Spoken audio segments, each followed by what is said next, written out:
No magic. No spells. No shortcuts. Just a sword, pure physical ability and an absolute refusal to die.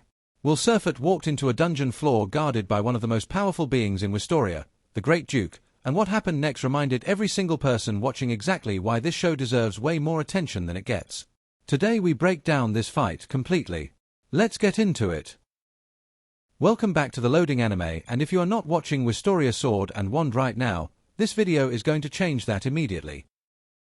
Before we get into the fight itself, we need to understand what makes it so significant. Because context is everything in Wistoria. Will Surfett is not a typical fantasy protagonist.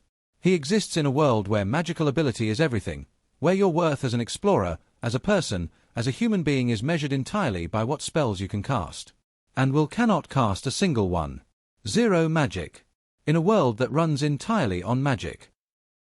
Every single person around him has written him off. His classmates. His peers. Even people who are supposed to support him look at Will and see a dead end. A mistake. Someone who should give up and go home. And yet here he is, deeper in the dungeon than most mags ever dare to go, about to face a Great Duke-class monster that would make fully equipped magic users turn around and run. That is the weight Will carries into this fight. Not just his sword. Not just his physical training. But every insult. Every dismissal. Every moment someone told him he did not belong. All of that, walking into the dungeon with him. This is the thing about Will Surfett that makes him one of the most compelling protagonists in recent anime. He is not secretly powerful.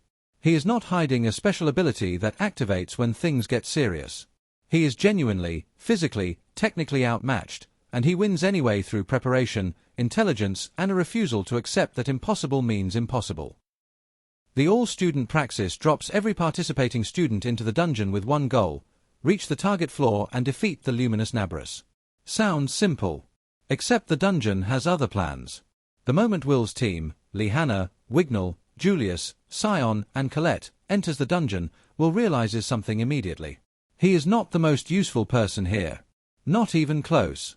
Lihanna tears through monsters in close quarters combat like it is nothing. Wignall's illusion magic handles entire swarms before Will can even react. Every single teammate is operating at a level that makes Will feel invisible. But then everything goes wrong. The dungeon breaks its own rules. Monsters from floors far below start appearing where they should not be. Professors scramble. The praxis gets called off. And suddenly, the elite team of gifted mags who were dismissing Will seconds ago are in genuine danger they were never prepared for. And here is what makes Will Surfett different from every other shonen protagonist. He does not give a big speech. He does not tell Wignall to believe in himself. He just shows him. He charges the monsters alone. No magic. Pure sword. And Wignall watches someone with literally zero magical ability refuse to stop, and something shifts inside him completely. To understand why this moment hits so hard, you need to understand exactly how bad things are when it happens. Will and his team are trapped deep in the dungeon. Exhausted. Injured. Already pushed to their absolute limit. And then, an evil Grand Duke appears. Not a regular dungeon monster.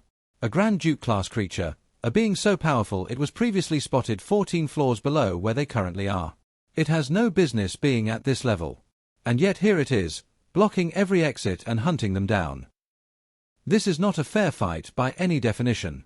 The entire team, Julius, Lihanna, Colette, Sion, some of the most gifted magic users in the entire academy, are struggling to even slow this thing down. Their spells are doing almost nothing. Their stamina is gone. And Will, the guy with zero magic ability, is somehow being asked to lead this team out of a situation that would make fully prepared explorer squads turn around and run. Using the ice crystal that Rosti crafted, Will absorb Sion's fire spell. Not to cast it. He cannot cast spells. But to channel it. To wrap it around his blade. And what happens next is the answer to a question nobody thought to ask. What happens when the precision and reach of a master swordsman combines with the raw destructive power of high-level magic? A blazing sword that cuts the evil Grand Duke clean in half in a single slash. One strike. One moment.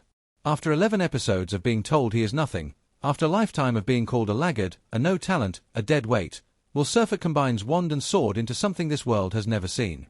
And the Grand Duke, This unkillable, overwhelming force that had an entire team of elite mags on the back foot is gone.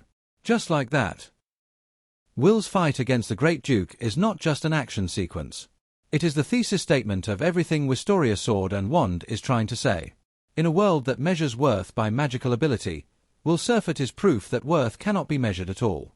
That the person who works hardest, prepares deepest and refuses to accept the limits others place on them, will find a way through every wall. Every dungeon floor. Every Great Duke that stands between them and where they are going. No magic. No shortcuts. Just a sword, and everything he had. If this video got you hyped, hit that like button. Subscribe to The Vortex for weekly anime breakdowns. Drop in the comments, what was your favorite moment from Will's fight? I want to read every single one. Catch you in the next one. Stay in the Vortex.